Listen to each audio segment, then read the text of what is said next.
وَاذْكُرْ عَبْدَنَا أَيُّوبَ إِذْ نَادَىٰ رَبَّهُ أَنِّي مَسَّنِيَ الشَّيْطَانُ بِنُصْبٍ وَعَذَابٍ، اور ذرا یاد کیجئے، ذکر کیجئے حضرت ایوب کا علیہ الصلوۃ والسلام، ہمارا بندہ ایوب، جب اس نے پکارا اپنے رب کو، انی مسنی الشیطان بنصب وعذاب، کہ شیطان نے مجھے چھوت لگا دی ہے،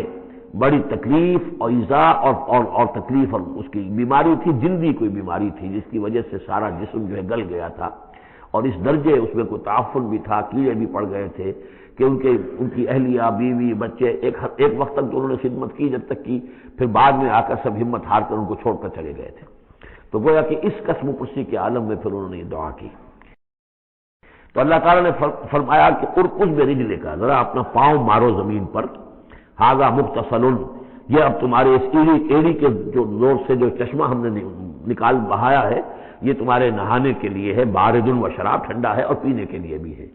تو شاید جس کو ہم کہتے ہیں گندھک کا کوئی چشمہ نکل آیا ہو، جو کہ جلدی امراض کے لیے چشمے ہوتے ہیں، جہاں جاتے ہیں لوگ، جلدی امراض کے لوگ جا کر وہاں جا کر نہاتے ہیں تو اس سے شفا ہوتی ہے، تو اللہ نے اس کے اندر وہ شفا ان کے لیے رکھ دی، وہ ٹھیک ہو گئے۔ وَوَهَبْنَا لَهُ أَهْلَهُ وَمِثْلَهُم مَّعَهُمْ، اب پھر ان کی اولاد بھی اور ان کی اہل و عیال سب واپس بھی آ گئے، اور یہ کہ مزید بھی ہم نے انہیں اور اہل و عیال عطا کیے، مِثْلَهُم مَّعَهُمْ رحمتاً منا، یہ سب ہماری جانب سے رحمت کا مظہر تھا، اور ذکرہ اور یاد دہانی اور نصیحت لأولی الالباب، ہوش مند لوگوں کے لیے۔ وَخُذْ بِيَدِكَ رِزْقًا، کسی موقع پر اپنی بیوی سے ناراض ہو کر ان کا تھا کہ میں تمہیں 100 کوڑے لگاؤں گا یا 100 تمہیں ماروں گا کمچیاں، تو غصے میں آ کر اب وہ قسم کھا لی اس کے اوپر، لیکن یہ کہ اب جب ٹھیک ہو گئے، بیوی بھی آ گئی، اب کیا کریں، اس قسم توڑیں یا اس قسم کا کیا شکل کریں، تو اللہ نے اس کے لیے بھی انہیں ایک شکل بتا دی کہ سیکوں کا ایک تھبا لے لو، جیسے جھاڑواں ہوتی تھی پرانے زمانے میں، تو اس میں وہ 100 اگر سیکیں ہیں تو وہ لے لو، خود بیدک رزقا، تم لے لو اپنے ہاتھ میں سیکوں کا ایک مٹھا، فضرب بہ، اور اس سے ایک ضرب لگا دو، ولا تحنس، اس سے یہ کہ تمہاری وہ قسم ٹوٹے گی نہیں، وہ 100 وہ جو ہے کمچیاں ایک ہی مرتبہ لگ جائیں گی۔ انا وجدناہ صابرا، ہم نے اسے اپنا صبر کرنے والا بندہ پایا، نعم العبد، کیا ہی عمدہ وہ اچھا بندہ تھا ہمارا، انہ اواب، یقیناً وہ بھی ہماری طرف رجوع کرنے والا انسان تھا۔ واذکر عبادنا ابراہیم واسحاق ویعقوب اولی الایدی والابصار، اور تذکرہ فرمائیے ہمارے بندوں ابراہیم کا اور اسحاق کا اور یعقوب کا، وہ بھی تھے بڑے ہاتھوں والے، یعنی بڑے ان کے یعنی قوتوں والے، والابصار، اور آنکھوں والے، مشاہدہ بھی، غور و فکر بھی، ہاتھوں والے بھی، طاقت والے بھی۔ انا اخلصناہم بخالصۃ ذکر الدار، ہم نے ان سب کو خالص کر لیا تھا ایک خالص شے کے لیے۔ ایک خالص شے کون سی ہے؟ آخرت کے گھر کی یاد دہانی، یعنی وہ لوگوں کو ہمیشہ متوجہ کرتے رہتے تھے کہ اصل زندگی آخرت کی زندگی ہے۔ انا اخلصناہم بخالصۃ، ایک خالص شے کے لیے ہم نے انہیں خالص کر لیا تھا، یعنی ان کی زندگی میں اب ایک ہی، جیسا کہ میں نے بارہا عرض کیا ہے کہ جو اللہ کا بندہ اس مقام پر پہنچ جائے، پھر واقعہ یہ ہے کہ اسے دنیا کی دولت سے دلچسپی نہیں، دنیا کی کسی اور دوسری چیز کی طرف رغبت نہیں، اس کے وقت کا، اس کا ایک ایک منٹ، اس کی توانائی جو بھی اللہ نے اس کو دی ہے، اس کا خون کا ایک ایک قطرہ وقف ہو جاتا ہے پھر اس کام کے لیے کہ خلق خدا کو خدا کی طرف بلائے، اللہ کی طرف بلائے، اور انہیں بچائے آخرت کے انجام سے، برے انجام سے۔ اس کے سوا کیا ہو؟ جیسے ہمارے شیخ معین الدین اجمیری رحمۃ اللہ علیہ، وہ آئے تھے ہندوستان میں، اگر اس وقت آ کر بیٹھے ہیں اجمیر میں، جبکہ اجمیر ابھی جو ہے وہ کفر کا گڑھ تھا، راجپوتوں کا مرکزی مقام، اس لیے کہ شیخ علی اجمیری جو لاہور میں ہیں، جن کو شیخ داتا گنج بخش کہتے ہیں، وہ تو اس وقت آئے ہیں لاہور میں جبکہ لاہور اسلامی حکومت میں شامل ہو چکا تھا،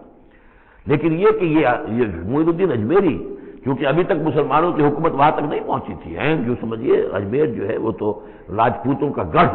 اور اس میں جو ہے وہاں جا کر بیٹھ کے اللہ کا بندہ اور دعوت دے رہا ہے، اور کاروبار تو وہ کرنے نہیں آئے تھے وہ، بلکہ یہ کہ اللہ کی طرف بلانا، تو اس کے لیے ہم نے خالص کر لیا تھا۔ جو بھی اللہ کا بندہ اپنے آپ کو اس کے لیے خالص کر لے، وہ گویا کہ اللہ تعالیٰ کے مصطفین میں سے ہو جاتا ہے، وہ لفظ آگے آ رہا ہے، وَإِنَّهُمْ عِندَنَا لَمِنَ الْمُصْطَفَيْنَ الْأَخْيَارِ، اور یقیناً وہ ہمارے ہاں، ہمارے نزدیک وہ بڑے چنے ہوئے لوگ ہیں، اچھے لوگوں میں سے، نیک لوگوں میں سے چنے ہوئے لوگ، چنیدہ لوگ۔ جو شخص اپنی زندگی کا ہدف اسی کو بنا لے، مقصد اسی کو بنا لے، جینا مرنا اسی کے لیے ہو جائے، تو ظاہر بات ہے کہ اللہ تعالیٰ کے یہاں پر اس کا اونچا مقام ہے۔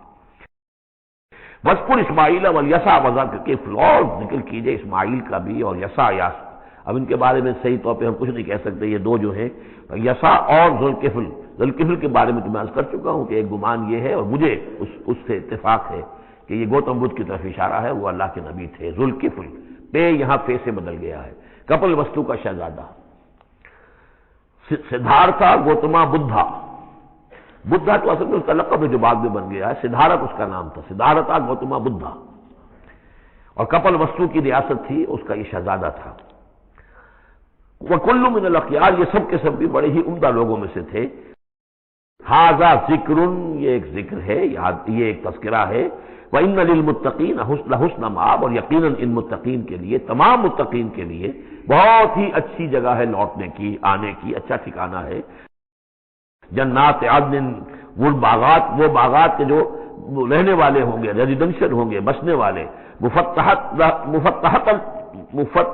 لہم الابواب، جن کے دروازے ان کے لیے کھلے رکھے گئے ہوں گے۔ یہ اس سے بھی آگے بھی آئے گا سورہ زمر میں بھی کہ جنتوں کا معاملہ یہ ہے کہ اس کے دروازے کھلے ہوں گے جنتیوں کے استقبال کے لیے، جیسے کہ مہمان کے لیے جب آپ کو ان کا استقبال کرنا ہو تو یہ تو نہیں کرتے دروازے بند کر کے بیٹھ جائیں کہ وہ آ کے دستک ہی دے گا تبھی کھولیں گے، اس کا تو انتظار ہو رہا ہوتا ہے، تو دروازے کھلے ہوتے ہیں۔ لیکن جہنم کے بارے میں یہ آتا ہے کہ جب مجرم پہنچ جائے گا، جیسے جیل کا دروازہ ہوتا ہے، جب وہاں پہنچ جائے گا پھر وہ دروازے کھولے جائیں گے۔ یہ مضمون جو ہے سائملٹینیس کنٹراسٹ کی شکل میں جو ہے وہ آئے گا سورہ زمر میں۔ ان کے لیے دروازے کھلے رکھے جائیں گے جنات عدن کے، متکئین فیہا یدعون فیہا بفاکہۃ، اور اس میں وہ ٹیک لگا کر بیٹھے ہوں گے اور وہ آرڈر دیں گے، یدعونا آرڈر دیں گے، مانگیں گے، طلب کریں گے اس میں بفاکہۃ، میوے بھی، کثیرۃ کثرت سے، و شراب، اور مشروبات بھی، عمدہ سے عمدہ مشروبات۔ وعندہم قاصرات الطرف اتراب، اور ان کے پاس ہوں گی ایسی ان کی بیویاں کہ جو نیچی نگاہ والی ہوں گی اور ہم عمر ہوں گی۔ ھذا ما توعدون لیوم الحساب، یہ ہے جس کا تم سے وعدہ کیا جا رہا ہے حساب کے دن۔ ان ھذا لرزقنا ما لہ من نفاد، اور یہ ہوگا ہمارا رزق، ہمارا عطا کردہ دی ہوئی چیزیں اب یہ کبھی ختم نہیں ہوں گی۔ یہ نہ سمجھنا کہ یہ نعمتیں ختم ہو جائیں گی، یہ باقی رہیں گی ہمیشہ ہمیشہ۔ ھذا وَإِنَّ لِلطَّاغِينَ لَشَرَّ مآب، یہ تو ہے اہل جنت کا معاملہ، لیکن جو سرکش تھے، جو باغی تھے ہمارے، ان کے لیے ہے برا لوٹنے کا مقام، بری جگہ۔ جہنم یصلونھا، جس میں وہ داخل ہوں گے، فبئس المہاد، اور وہ بہت ہی برا بچھونا ہوگا۔ ھذا فلیذوقوہ حمیم وغساق، اور کہہ دیا جائے گا یہ ہے اب وہ جس کا وعدہ تم سے کیا گیا تھا، فلیذوقوہ، اب وہ اس کو چکھیں۔ حمیم، جو کیا ہوگا وہاں گرم پانی ہوگا، غساق، زخموں کا دھون، جو زخموں کو صاف کرتے ہیں جس پانی سے، پھر اس میں پیپ ہے یا کچھ اور چیزیں ہیں کہ جن سے انسان کی طبیعت ابا کرتی ہے۔ وآخر من شکلہ ازواج، اور اسی طرح کی اور چیزیں بھی جو بھی ان کو دی جائیں گی کھانے اور پینے کے لیے، وہ اسی طرح کی چیزیں ہوں گی، گھناؤنی اور بد ذائقہ۔ ھذا فوج مقتحم معکم، اب وہ جو جہنم میں جو لوگ پڑے ہوئے پہلے سے، جب ایک قوم آئی پھر دوسری آئی، جو نئی قوم آئے گی تو پہلے والے جو ہے وہ کہیں گے اب تو پہلے یہاں مصیبت میں ہے، جگہ بھی یہاں نہیں ہے، تنگی ہے، حبس بھی ہے، یہ بھی ہے، اب یہ ایک اور چلی آ رہی ہے فوج۔ ھذا فوج مقتحم معکم، ایک اور فوج آ رہی ہے کہ جو تمہارے اوپر دھسی چلی آ رہی ہے۔